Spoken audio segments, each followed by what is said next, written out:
Professor Armitage Thorne, late of Miskatonic University, possessed a mind honed by decades scrutinizing the indifferent heavens.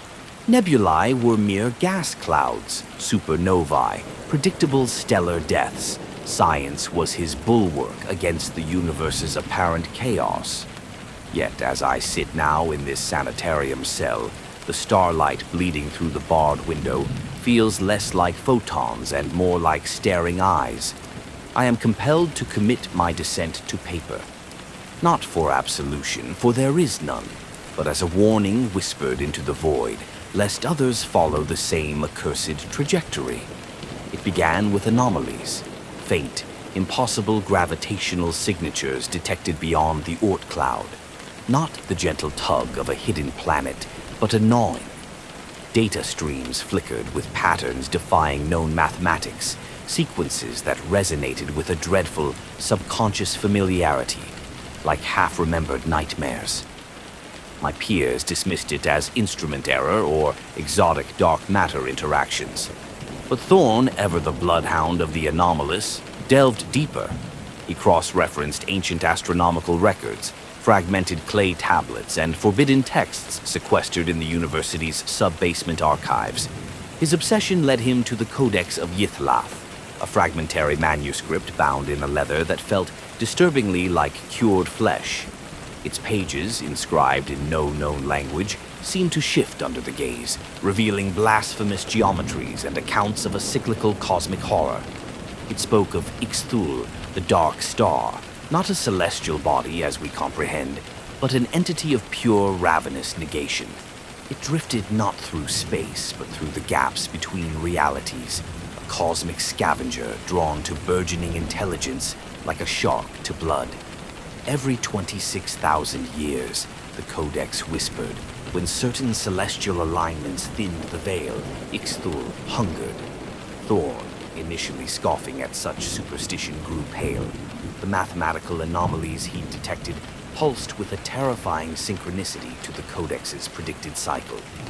The date loomed, June 15, 2025. A date etched now into my soul with acid, driven by a perverse mix of scientific duty and burgeoning dread. Thorne traced the Codex's provenance to the decaying port town of Innsmouth's Reach. There, amidst the salt, rotting timbers and the pervasive reek of dead fish, and something far worse, cloying metallic sweetness that clung to the back of the throat, he found the remnants of the cult of the gnawing void. They were not the raving zealots he expected, but hollow-eyed men and women whose whispers held the chilling weight of absolute conviction. Their leader, a gaunt figure known only as the Harbinger, spoke with a voice like dry bones rattling in a crypt. "The sky maw stirs, Professor," the Harbinger intoned, his pupils dilated into unsettling voids. "It feels the thinness. It tastes the burgeoning thoughts of your teeming world. Science is your shield? A child's paper boat against the tsunami of the abyss. On the appointed hour, the sky will peel back, and you will see. And in seeing, you will know the exquisite terror of being perceived by that which hungers." Thorne, ever the rationalist, dismissed their warnings as the product of degenerate superstition and inbreeding. Yet their certainty, their utter lack of fear, planted seeds of profound disquiet. He returned to his observatory atop Sentinel Hill, instruments calibrated to an impossible degree, determined to document the phenomenon, to wrest understanding from the jaws of the irrational. June 15th dawned unnaturally still. The air hung thick and heavy, devoid of birdsong. The very light seemed drained of vitality, casting long, grasping shadows that felt watchful. As twilight bled into true night, the anomalies surged. Gravity fluctuated wildly, compasses spun like dervishes. Then the stars began to wink out, not obscured by cloud, but extinguished, swallowed by an expanding maw of absolute darkness that yawned open in the constellation of Orion. It wasn't emptiness. Emptiness implies potential. This was anti-presence. a negation so profound it scraped against the sanity like broken glass. And within that abyssal aperture, something manifested. Language fails. It was less a form and more a consequence of perception. The human mind, desperate for pattern, recoiled and fractured, assembling the sensory assault into a nightmare collage. A vast, lidless eye composed of swirling galaxies, frozen in their death throes. A multitude of skeletal limbs, impossibly jointed, reaching across light years. A cyclopean maw lined not with teeth, but with jagged shards of fractured reality, dripping a viscous non-light that burned the retinas and the soul. It was Ixthul, the Dark Star. Its very existence was a violation of natural law, a cancerous growth upon the fabric of the cosmos. A sound vibrated through the earth, through the bones, through the atoms themselves, a low, resonant hum that was less auditory and more a direct assault on the psyche.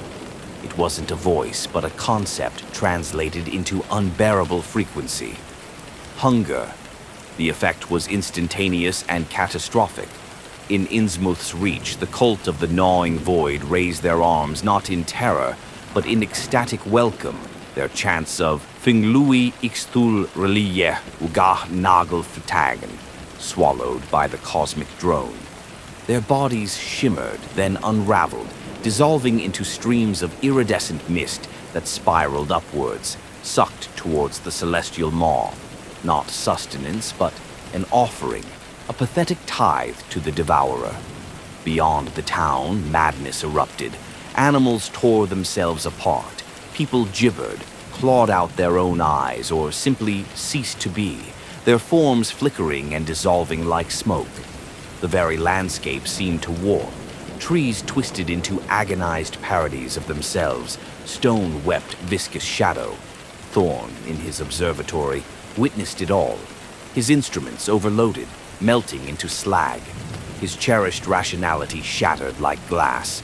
He saw, he understood. The universe wasn't indifferent. It was actively hostile. Humanity wasn't insignificant. It was prey. The vastness of space wasn't empty. It was the hunting ground of entities to whom our reality was less than a crumb. The knowledge wasn't enlightening. It was poison. The Dark Star lingered, feasting on the psychic emanations of terror and the dissolution of matter. The sky remained rent, the abyssal eye fixed upon the writhing earth below. It wasn't merely consuming, it was unmaking, reducing complex order into screaming entropy to be absorbed. When the veil thickened once more, hours or perhaps eternities later, the aperture closed. The false stars returned. The crushing pressure of anti-presence lifted, leaving a suffocating silence and a world irrevocably scarred. Innsmouth's reach was gone, replaced by a crater of fused, blackened glass that hummed faintly with residual madness. Survivors were few, and those who remained were husks, their minds scoured clean or filled only with the echoing drone of cosmic hunger.